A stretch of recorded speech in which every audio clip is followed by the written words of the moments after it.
and gone. Is thy sweetheart now grown so cold? That loving breast of thine, that thou canst never once reflect on old lang syne. My heart is ravished with delight when thee I think upon. All grief and sorrow takes the flight as speedily is gone.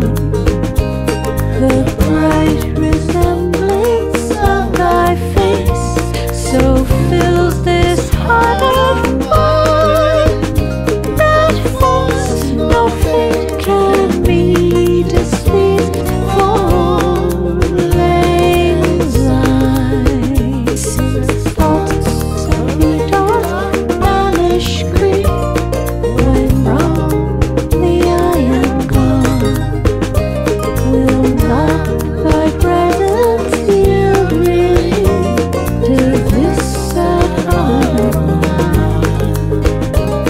Why doth thy presence me defeat with excellence still mine, especially when I reflect on old lang syne? Take a cup of kindness